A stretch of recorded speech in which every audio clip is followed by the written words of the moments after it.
Time for my final thoughts. So the out-of-state protesters and members of the Standing Rock Sioux tribe are celebrating the great victory of whining long and loud enough until the spineless Army Corps of Engineers gave in and halted the Dakota Access Pipeline. Congratulations, you halted the completion of a pipeline that is 85% complete. Congratulations, now more federal and taxpayer dollars can go to an environmental impact statement and meetings those protesters will probably fail to go to once again. Congratulations, you halted the creation of over 10,000 jobs. Congratulations, you've pushed away $55 million in annual property taxes for the state. Congratulations, you've signaled to the world what happens to infrastructure and progress in the heartland. Congratulations, you've duped much of the country outside of the actual frickin' area impacted by the pipeline, into thinking that you've won some kind of a moral battle here based on flimsy environmental claims and months of loitering around the prairie for attention. A round of applause. But if you think you've somehow stopped fossil fuels, you're sadly mistaken. Here's what those noble protesters don't know or don't want you to know. The oil isn't stopping. It'll just be transported the way it is currently transported by rail or road. Yeah, much higher chance of spillage, explosion, and tragedy, and is also more expensive and less innovative, but whatever. Those higher costs will simply be passed on to consumers, and the poorest of Americans will suffer the most. But that doesn't matter to these environmental activists. They've been able to convince the tribal community and other minority groups that this pipeline, though good for the overall economy of North Dakota and Americans in general, is part of some kind of a social justice/environmental crusade. But I asked those green activists like Jill Stein and her tree hugger clan, how did you get to North Dakota in the first place? I hope you didn't drive. Oh, and it's a damn cold winter in North Dakota. I hope y'all aren't planning to use propane for heating. It's also rather interesting no one is protesting the Prairie Wind Resort and Casino. It pulls in $30 million a year for the tribe, but also operates an on-site water reservoir/treatment facility. That water facility sits next to the water stream flows into Lake Oahe, the same lake the protesters are protecting. But no one wants to talk about that. It's not as cool as labeling yourself a sacred water protector or lending your celebrity status to the cause of the moment. The pollution problem is the hot air released by the protesters, not a pipeline 92 feet below the lake. So enjoy your victory while it lasts, but don't get too comfortable. January 20th could change all of this. Now, those are my final thoughts. Follow me on Twitter and Instagram at Tomi Lahren from Dallas. God bless, and take care.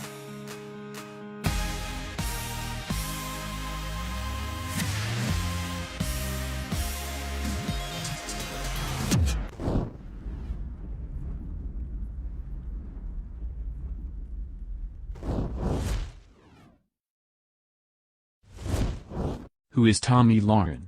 10 things you need to know about the 24-year-old conservative commentator. Tomi Lahren, a conservative firebrand, has reportedly had her show suspended from the Blaze on Monday after sparking a conservative firestorm following an appearance on ABC's The View on Friday, during which she identified as an abortion rights advocate. Lahren's suspension will be in effect for at least a week. She is considered a rising star in conservative commentary and often makes waves for her controversial comments. Here's what you need to know about her. 1.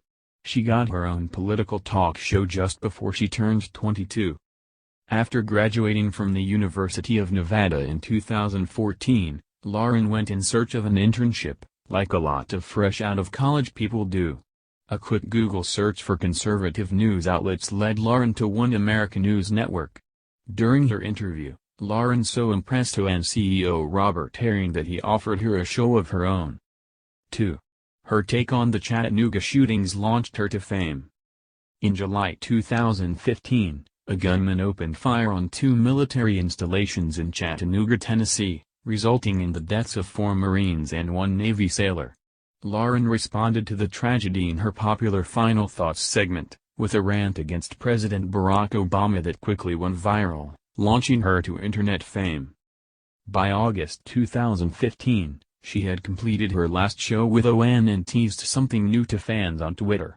That something new was her new job. In October 2015, she premiered her current nightly talk show, Tomi, on Glenn Beck's network The Blaze. 3. She used to intern for a member of Congress.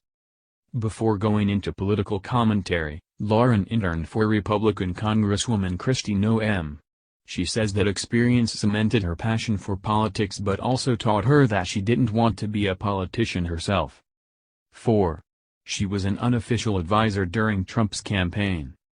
According to the New York Times, Lahren has said she'd contributed to the Trump campaign as an unofficial advisor to the social media team.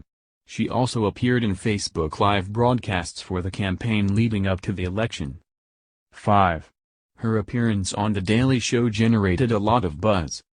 In November, The Daily Show host Trevor Noah interviewed Lahren about her role as a voice for young conservatives. Noah encouraged his liberal-leaning audience to be polite to Lahren during her appearance, but he didn't pull punches. Though the audience did boo and laugh at her at times during the interview, Lahren didn't seem bothered. After the interview, she said, "There were some people in the audience that were just there to razz me." 6.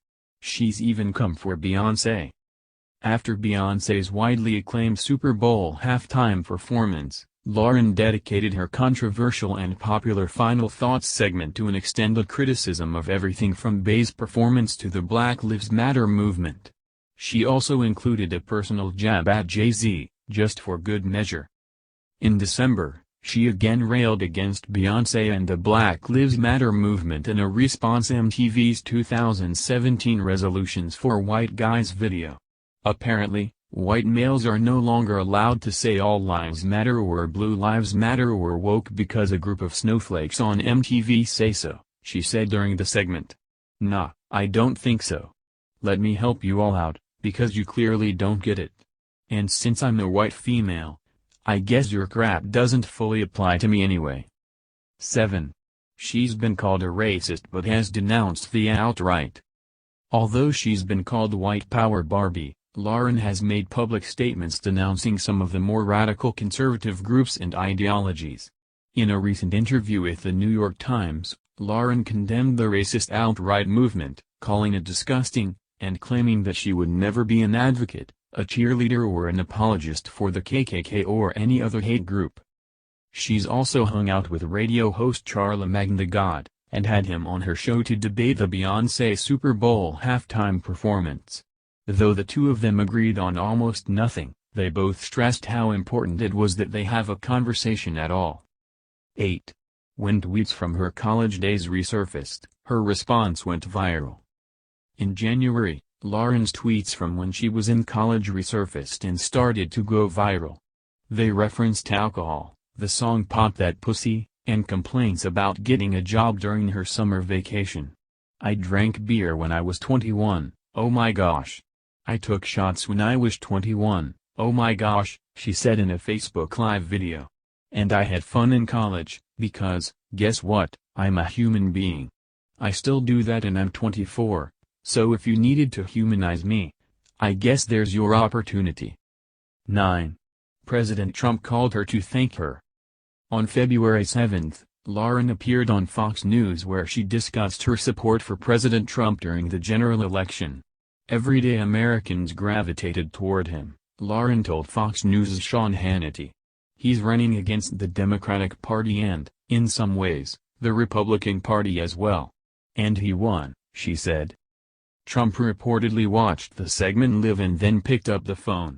He called and said, "Thank you for your fair coverage of me," Lahren told the Washingtonian magazine.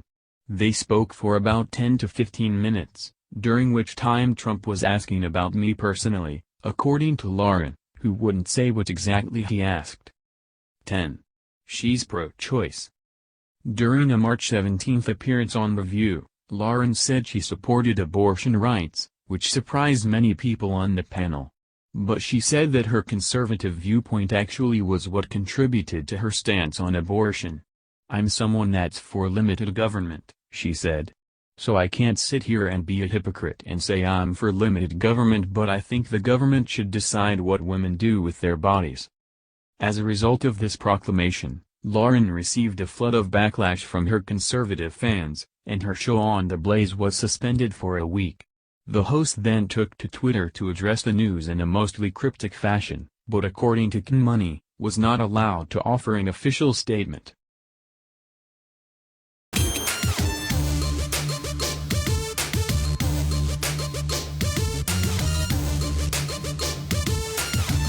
If you've been chomping at the bit for my final thoughts on the Dakota Access Pipeline, it's your lucky night. I'm from South Dakota and I have family in North Dakota, so yeah, I get this a little more than celebrities like Jane Fonda and Shailene Woodley, who prance on up to my neck of the woods for a photo op and a chance to fight the same tired social justice battle they and others know very little about. So let's go. First of all, this pipeline is over 85% complete. It's there. Deal with it. And furthermore, this pipeline will replace the current and more dangerous method of transporting oil by 750 rail cars per day. Oh, but the protesters are mad the pipeline will be close to their water. The pipeline sits 92 feet below the riverbed, and the pipeline backer is taking extra precautions to prevent leaks or mishaps, so do your research. Oh, but there's more.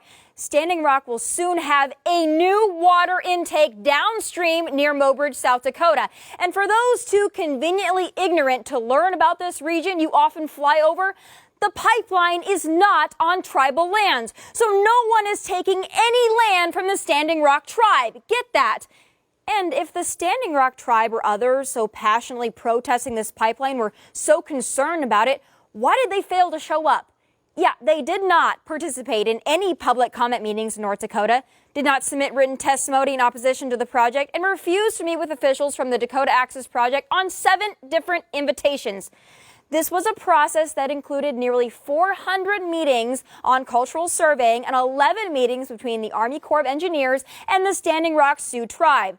So protesting this thing now seems more like a cry for money and attention, does it not?